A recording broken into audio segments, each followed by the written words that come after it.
പല തവണയായി പല സംഭവ വികാസങ്ങളിൽ രാജ്യത്തെ രാഷ്ട്രീയ നിരീക്ഷകരെത്തിയൊരു നിലപാടുണ്ട്. AICC അംഗവും MP-യുമായ ശശി തരൂർ എന്ന വിശ്വപൗരൻ BJP-യിലേക്ക് എത്തുകയാണ്. പക്ഷേ ആ സമയങ്ങളിലൊക്കെ ചർച്ചകൾ സജീവമാകുമ്പോൾ വിവാദമൊടുക്കാൻ തരൂർ നേരിട്ടെത്തും, കനലിൽ വെള്ളമൊഴിക്കുന്നത് പോലെ. താൻ കോൺഗ്രസ് വിടുന്നതിനെക്കുറിച്ച് ഇതുവരെ ആലോചിച്ചിട്ടില്ലെന്ന് പ്രസ്താവിക്കുന്നതോടെ ആ വിവാദം അവസാനിക്കും. പക്ഷേ ആ കനൽ കെട്ട ചരിത്രം ഇതുവരെയില്ല. അത് ഏത് നിമിഷവും ആളിപ്പടരാം. അതെ, അതാണിപ്പോൾ സംഭവിക്കാൻ പോകുന്നതും.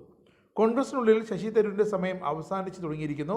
അതിൻ്റെ അർത്ഥം തരൂർ സുരക്ഷിതമായ രാഷ്ട്രീയ ഇടമായി BJP-യിലേക്ക് എത്തുന്നു എന്ന് തന്നെയാണ്. പ്രതിപക്ഷത്തിരുന്നിട്ടും ശശി തരൂർ കാണാൻ ശ്രമിച്ചത് ഭരണപക്ഷത്തിൻ്റെ നല്ല നല്ല കാര്യങ്ങളിലെ നല്ല വശങ്ങൾ തന്നെയാണ്. അല്ലാതെ രാഹുൽ ഗാന്ധിയെപ്പോലെ എന്തിനേയും കണ്ണുമടച്ച് അടിസ്ഥാനരഹിതമായി വിമർശിക്കുകയല്ല ചെയ്തത്. എന്താണ് കോൺഗ്രസിൽ ശശി തരൂർ മാത്രം ഇങ്ങനെ എല്ലായ്പ്പോഴും രാഷ്ട്രീയ ചർച്ചാ കേന്ദ്രമാകുന്നത്? കാരണം കോൺഗ്രസിനുള്ളിൽ നിലപാടുകളിൽ നട്ടെല്ലും വ്യക്തതയുമുള്ള മറ്റൊരു നേതാവില്ല എന്നത് തന്നെ. 2020 സോണിയാഗാന്ധിയുടെ നേതൃത്വത്തെ പരസ്യമായി ചോദ്യം ചെയ്ത G23 നേതാക്കളിൽ ഉൾപ്പെട്ടയാളായിരുന്നു തരൂർ. ഇത്തവണ തരൂർ BJP-യിലേക്ക് കണ്ടിപ്പായി എത്തുമെന്ന് പറയുന്നതിന് മറ്റൊരു കാരണം കൂടിയുണ്ട്. ഏറ്റവും ഒടുവിൽ ലോക്സഭാ പ്രതിപക്ഷ നേതാവ് രാഹുൽ ഗാന്ധി വിളിച്ച ലോക്സഭാ MP-മാരുടെ യോഗത്തിൽ നിന്നും ശശി തരൂർ വിട്ടുനിന്നിരുന്നു. തുടർച്ചയായ 3-ാം തവണയാണ് കോൺഗ്രസിൻ്റെ യോഗത്തിൽ നിന്നും തരൂർ വിട്ടുനിൽക്കുന്നത്. പ്രധാനമന്ത്രി നരേന്ദ്രമോദിയെയും BJP-യും പ്രശംസിക്കുന്ന തരത്തിലുള്ള പരാമർശം തുടർന്ന് നേരത്തെ തന്നെ കോൺഗ്രസ് നേതൃത്വവുമായി ഇടഞ്ഞു നിൽക്കുന്ന ഒരു സാഹചര്യമാണ് തരൂർ. ഈ സാഹചര്യത്തിലാണ് തരൂരിൻ്റെ ഏറ്റവും പുതിയ വിട്ടുനിൽക്കൽ എന്നതാണ് ശ്രദ്ധേയം.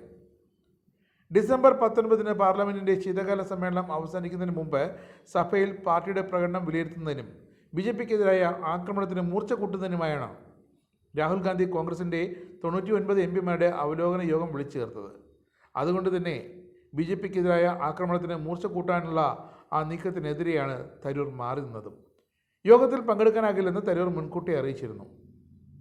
എന്നാൽ തരൂരിൻ്റെ അഭാവത്തിൻ്റെ കാരണം തനിക്കറിയില്ലെന്നാണ് കോൺഗ്രസ് ചീഫ് വിപ്പ് പറഞ്ഞത്.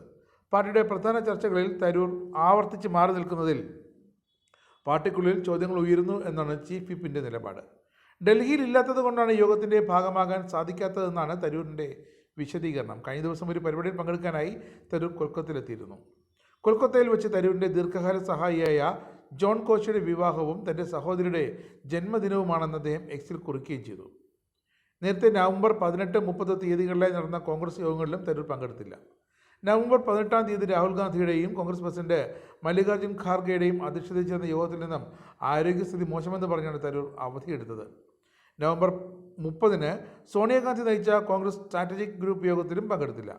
അന്ന് താൻ വിമാനയാത്രയിലായിരുന്നെന്നും കേരളത്തിലേക്ക് പോകുകയാണെന്നുമാണ് തരൂർ നൽകിയ വിശദീകരണം. എന്തായാലും ഇത്തവണ തരൂർ ചിലതൊക്കെ കരുതിക്കൂട്ടിയും കൽപ്പിച്ചുകൂട്ടിയും ഒക്കെ തന്നെയാണ്. എന്തൊക്കെ പറഞ്ഞാലും ഇത്രകാലം താൻ നിന്ന തന്നെ ജയിപ്പിച്ചുവിട്ട രാഷ്ട്രീയ പാർട്ടിയുടെ ആത്മാഭിമാനത്തെ ചോദ്യം ചെയ്യുന്ന പ്രവൃത്തിയൊന്നും തരൂരിൻ്റെ ഭാഗത്തുനിന്നും ഉണ്ടാകാനിടയില്ല. പക്ഷേ രാഹുൽ ഗാന്ധിയുടെയും സോണിയാഗാന്ധിയുടെയും ഒക്കെ അപ്രമാദിത്വവും കോൺഗ്രസിലെ ഏകാധിപത്യ ഭരണത്തിലുമൊക്കെ ആകെ വിഷമിച്ച് ആശങ്കാകുലനായ തരൂർ തൻ്റെ നിലനിൽപ്പിനായി തന്നെ MP-യെ തിരഞ്ഞെടുത്ത തിരുവനന്തപുരത്തുകാരുടെ മുന്നിൽ തൻ്റെ ഉത്തരവാദിത്തങ്ങൾ നിറവേറ്റുന്നതിനായി തക്ക സമയത്ത് നിർണായകമായ തീരുമാനം തന്നെ എടുക്കുമെന്ന് തന്നെയാണ് ഏറ്റവും പുതുതായി അറിയാനും കഴിയുന്നത്.